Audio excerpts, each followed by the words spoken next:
listening to A Scary State, and this week we're talking about Alaska. So, Emily, Yes, Kenzie. let's get scary. I would like to officially welcome my first guest, while Lauren is on maternity leave, my dearest cousin, Emily. Would you like to tell them which side we're related on? I guess I'm a niece of her mom, so on your mom's side.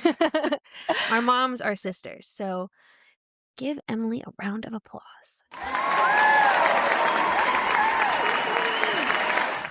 I know you can't see it now, but that'll look much better when we actually put it in. Okay, so how it works is we do 2 truths and a lie. So you're going to read 3 stories or blurbs. One of them is not a truthful story. So 2 of them actually happened, one of them did not. After you read all 3, you'll take your best guess, and I'll let you know if you got it right or wrong. Okay? Okay. Whenever you're ready. Okay. Start reading. Okay. During the early 1900s, an influenza outbreak spread through remote Alaskan villages. Because many towns were only reachable by boat or dog sled, help arrived too late. Early families... Entire. Oh, yep. Wait. Entire families died in their homes. In some villages, only a handful of people survived. The outbreak changed Alaska forever and led to new laws about public health and emergency care in remote areas. All right. Does that sound real or fake to you? Honestly, kind of real. Like, people, Alaska's far up there. I don't know. It is. It is. It is hard to get to some places. All right. Second one. Okay. In the 1970s, a man nicknamed the Butcher Baker lived in Anchorage and secretly murdered young women over several years. He often picked up victims who were hitchhiking and used his job as a baker to avoid suspicion. His crimes went unnoticed for a long time, partly because Alaska's vast land made it hard for police to connect cases. I mean, kind of believable. Like, who has a nickname Butcher Baker? I mean, but okay, well, let me see the next one. Okay. During World War II, the U.S. government secretly tested cold weather survival experiments on prisoners in Alaska. Some prisoners were left outside in extreme temperatures for hours, how long the human body could survive. The results were hidden for decades and were only discovered when old military records were released. All right. Which one is the lie? I mean, honestly, the third one sounds like the least believable, but I feel like that might be true. What does your gut tell you? I would say the second one is the lie. I'm sorry. That is incorrect. You should have gone with your gut. It is number 3. Oh, That man. is I was so close. the lie.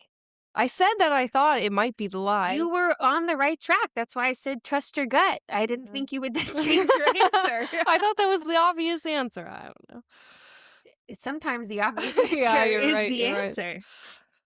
All right. Well, we are going to get into the story. So you can sit back and relax and just listen to a story. You do have to hold the microphone, though, so that if you do say something while I'm telling my story, you can they can hear you.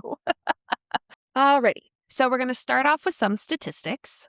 So these are statistics of mostly Native women in Alaska, but it also covers other American Indians across all of America. So these are for missing or murdered. The vast majority, 96%, of American Indian and Alaskan Native female victims of sexual violence experience violence at the hands of a non-American Indian Alaskan Native predators. According to the Centers for Disease Control and Prevention's National Vital Statistics System, homicide was the 4th leading cause of death among 1 to 44-year-old American Indian and Alaskan Native males, and 6th leading cause of death among 1 to 44-year-old American Indian and Alaskan Native females in 2023. Oh, recent. In 2012, Dina Sommer-Pettibone, Senior Management of Housing Services for Cook Inlet Housing Authority in Alaska, said that Alaskan Natives account for an estimated 85% of the population of people who are unhoused in Anchorage. So typically with Native communities, The amount is very small when looked at the entire population of an area, but they have like the highest percent in being unhoused and murder and things like that. Like it's Mhm. more than how many of them there actually are. Does that make sense? Yeah, yeah. Okay. She highlighted the high costs of travel within the huge state, 1/3 the size of the continental United States. I didn't realize that it was that big. It doesn't look that big on a map. Hmm. It's Alaska? Yeah, Yeah, it doesn't seem. but apparently it's freaking huge. Hmm. Never been. Same. If people leave home for the city and spend all their money, it is far from easy to get back home where they do have resources. Because of the high cost of commodities in rural areas, people often do migrate to hubs where fuel, milk, and other necessities are cheaper. Once there, however, they must face the daily reality of discrimination, which can contribute to joblessness and humiliation. Those who have behavioral health disorders bear additional stigma, adding to their difficulty finding housing. Hmm. Alaska unemployment rates among Native people are typically higher than the national average. That's one of those discrepancies I'm talking about. Mhm. Due to the scarcity of employment opportunities in rural Alaska, many individuals do not meet the official definition of unemployed because they are not conducting active job searches. Hmm. So you know how like if you apply for unemployment, you have to be actively Yeah, yeah, yeah. looking? They have so few jobs that you can't even do that. Oh. So then you wouldn't So there's no qualify. requirements. No, Oh. so then you don't qualify. Oh, that stinks. Yeah. The estimated percent of Alaskan Native people living in poverty has increased 2.2% from 2009 to 2013. During 2015 to 2019, approximately 1 in 3 Alaska Native children under the age of 18 were living in poverty. And also during that same time, the percent of Alaska Native people living in poverty varied from 15.6 to 34.9 by tribal health region. Hmm.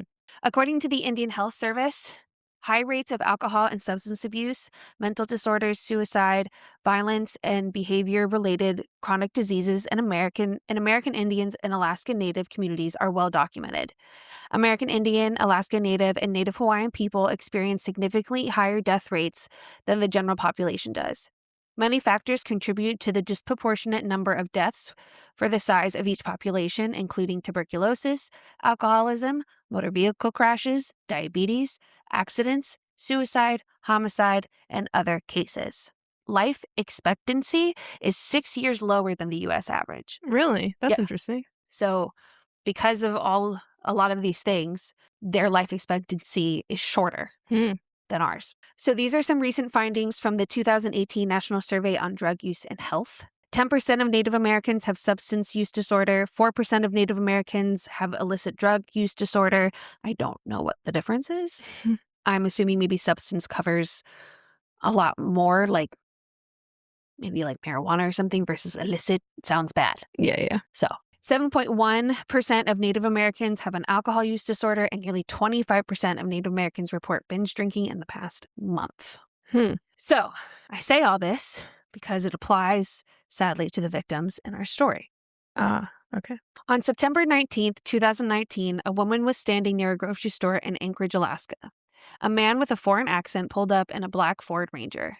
The man asked the woman if she wanted to go for a drive. The woman agreed, and the two of them spent the next several hours driving around the streets of Anchorage. Everything happens in Anchorage. Yeah, that's one of like the largest cities in the state. Okay, that makes sense. Yeah. The man stopped at a gas station to get cash from the ATM. The woman reached over and grabbed the man's cell phone and pocketed it. Some sources say that the woman quickly fled the truck, but that's unconfirmed. But she did steal the phone. On September 30th, Valerie Kessler, the woman who stole the phone, eventually looked through the phone, and she was in for the surprise of her life. There were 12 videos and 39 pictures of a woman who was clearly being tortured and killed. Not wanting to get in trouble with police for stealing, she transferred the video and images to an SD card. She labeled it Homicide at a Midtown Marriott. Afterwards, she took the SD card to the police and told them that she found the SD card on the sidewalk. So she wouldn't get in trouble, but that's not actually what happened. It's not? No, she stole the cell phone. Oh, well. So she didn't want to get in trouble. Yeah, right. When authorities and Valerie looked through the videos and pictures, they saw a young Alaskan Native woman being tortured and murdered inside a hotel room. Some images depicted her unconscious and others showed after she was killed. The perpetrator had transported a woman out of the hotel using a suitcase and a white sheet. In the videos, you can hear a man with an accent talking to the victim about all the things he was going to do, including the disposal of evidence and her body. He would say things like, quote, "You're not leaving this hotel room because I'm going to murder you." The woman was placed in the back of a pickup truck. The license plate of the vehicle wasn't visible, but there were other things that could help identify the killer. Authorities looked at the pattern of the carpet in the hotel room to kind of narrow down a specific location, like what kind of hotel it might be. You have experience in the hotel business. Yes, I do. Did you work at a Marriott? I did. I only worked at Marriott's. I Dun, know. dun, dun. Did it say what kind of Marriott? Yeah, we'll get there in a second. Valerie, the woman who found the photos in the video, told police she recognized the parking lot in one of the pictures. She said it looked exactly like the one behind the Town Place Suites by Marriott in Midtown Anchorage. No, I worked at a residence inn. Competition. Mm-hmm. Is it really competition if it's the same? Kind of. No. I No? don't think so. No. Okay. Police looked through security footage at the gas station to try and get an image of the man Valerie had been with. They determined it was most likely a South African accent they heard on the video. Don't know how they came to that conclusion. Mm-mm. When police went to the hotel that matched the location Valerie had told them about, the hotel records showed that one of their own employees had checked into room 323. The employee turned out to be 48-year-old South African-born maintenance worker Brian Stephen Smith. Oh, so they were right? Yes. Yeah. I wouldn't be telling this story if they were wrong. But you can never trust anyone with 3 names. Yeah, true. Especially all of them being like first names. And Smith is so common. Right. Anyway, the reservation showed he booked the room on September 3rd for 2 nights. When the police went to that room, it seemed to match what they saw in the video, including the carpet. They felt they had enough evidence to arrest Brian Smith for murder. But who was the woman in the video? 3 days after the SD card was given to police, the remains of a native Alaskan woman was discovered along the Seaward Highway. At first, they were not able to identify the woman because exposure had made her unrecognizable. Later, dental records would lead authorities to 30-year-old Kathleen Jo Henry. So my age, which is scary to think about. Kathleen, okay, I hope I get this right. Kathleen had grown up in Eek, a Yupik village in the Yukon-Kuskokwim Delta. I'm pretty sure that's how the guy said it on the video.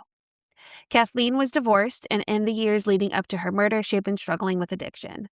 Those closest to her said that Kathleen loved writing poetry. Family members were able to confirm for police that the woman depicted in the video was Kathleen Jo Henry. On October 8th, police arrested Brian Stephen Smith at the Anchorage International Airport when he had returned from a visit to see family in Washington, D.C. So close to us. Smith was interviewed at the airport by APD detectives. He admitted to staying at the hotel on September 3rd and that he was with a woman who was not his wife.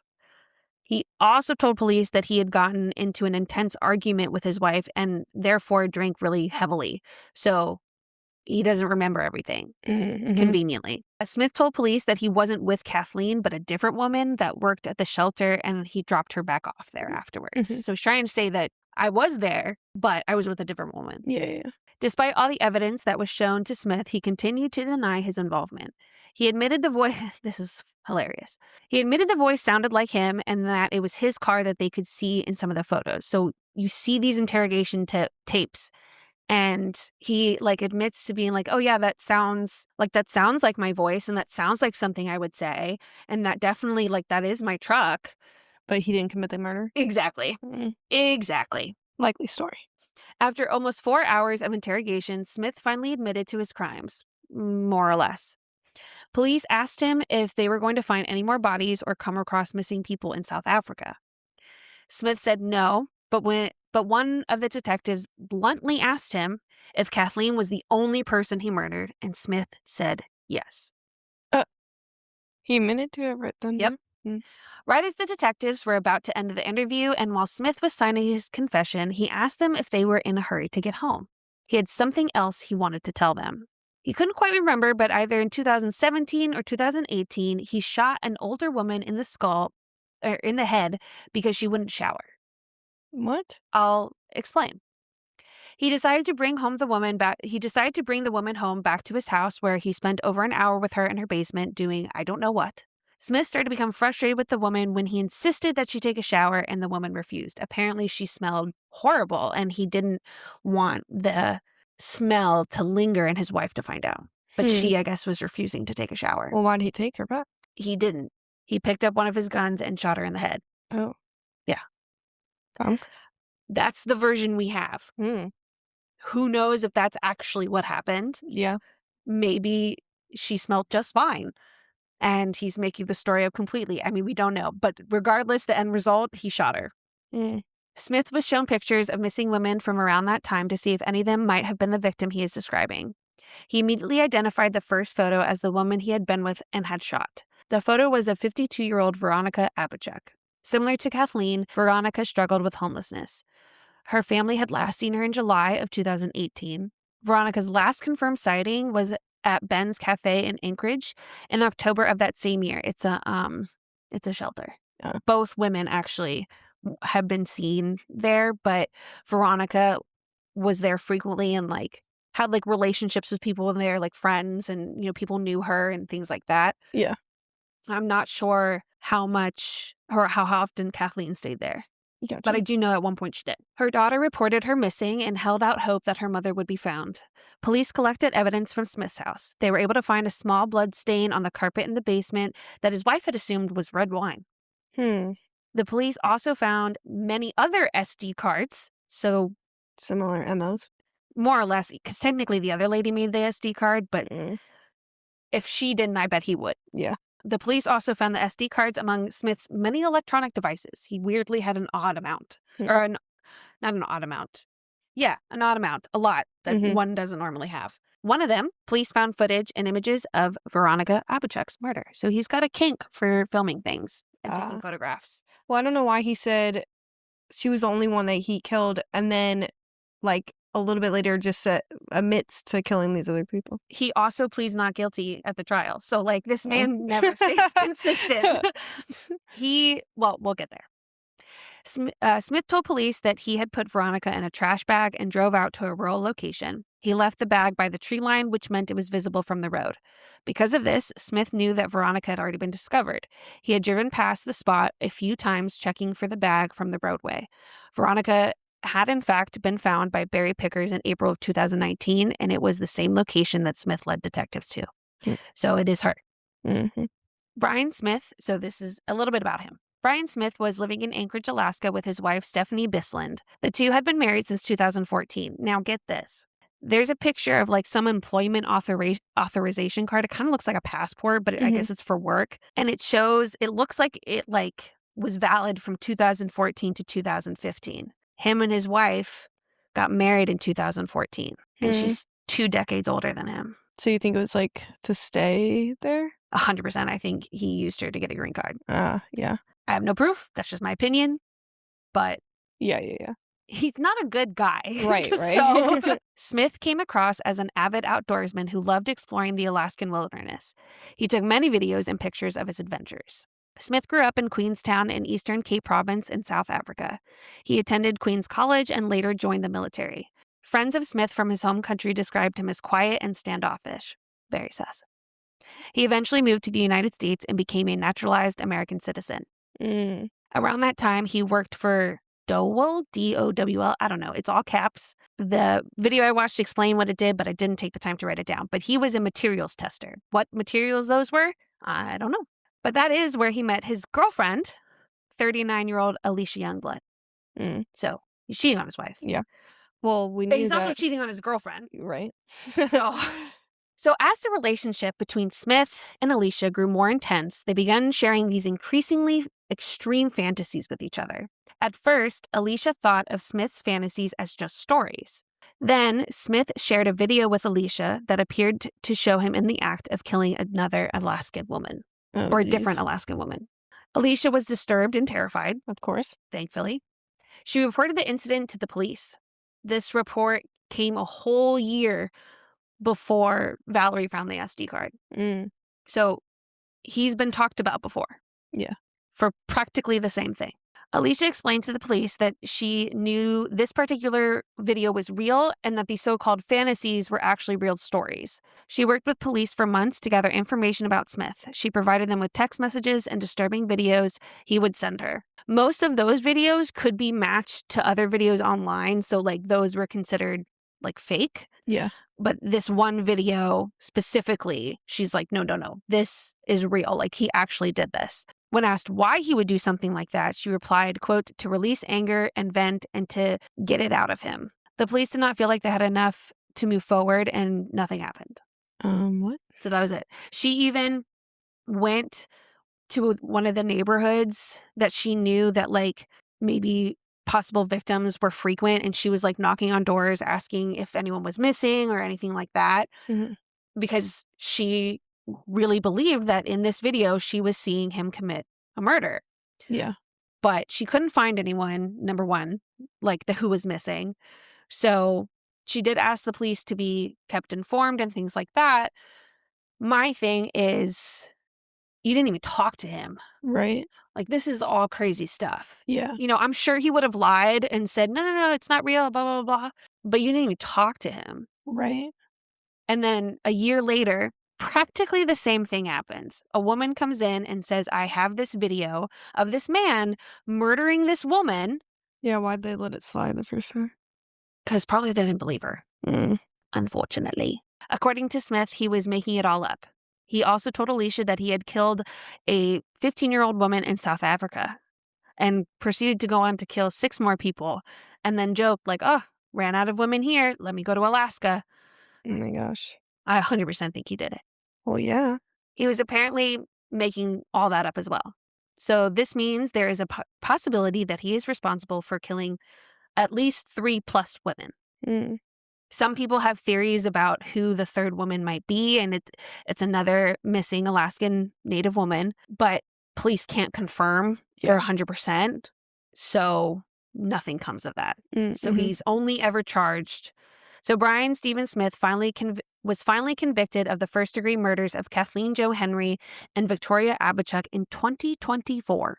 Oh my gosh. Granted, I'm pretty sure he's been in jail this whole time, but still. Yeah. So he received 99 years for each murder, plus additional years for other crimes that he had been charged with. So in total, he was sentenced to 226 years in prison. Do they not have death penalty there? Do they not have death penalty there? I don't think so. Or if they do, I don't know what the like criteria is. Yeah. But there was, in the couple of videos, he did like interviews with like news people and basically, you know, was saying the same thing. It's all made up. It's all made up. And the news lady, I'm assuming she's news because she's had that news anchor voice. So I'm assuming that's what she was. She, you know, he was saying he's being framed or whatever. And she was like, well, but who would go and take the time to make 2 different videos? Right.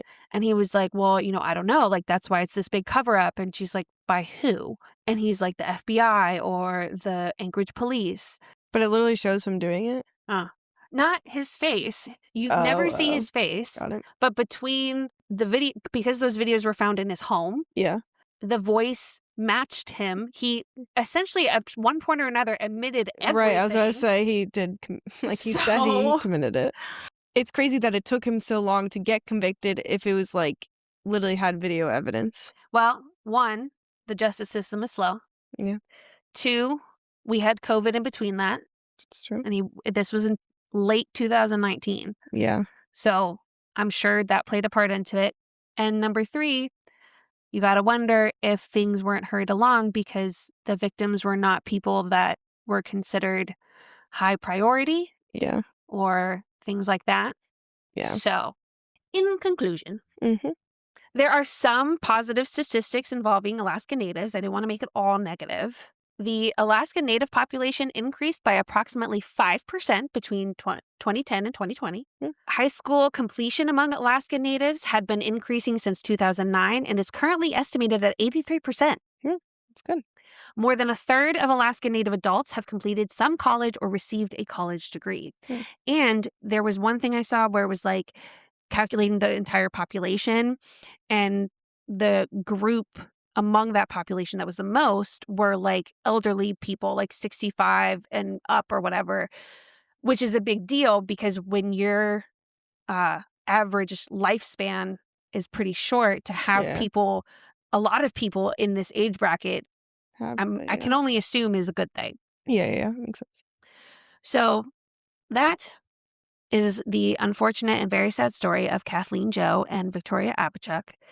In the show notes, I have links to resources and things that you can look into for, supporting Native Americans, Indigenous people, and bringing their crimes, not their crimes, that didn't sound right, their stories, there we go, to light. And I also will include the hotline for domestic violence and the hotline for the suicide line. And it's also a text message, just because a lot of the statistics showed that most women are abused by someone in their, like, intimately. So typically spouses and things like that. That's like the highest percentage of violence against them. And then one of the other high mortality things for Native Alaskans is suicide. So I put those resources into the show notes. So what'd you think? I think it was great. It was Cool. fun. How was this experience for you? Good.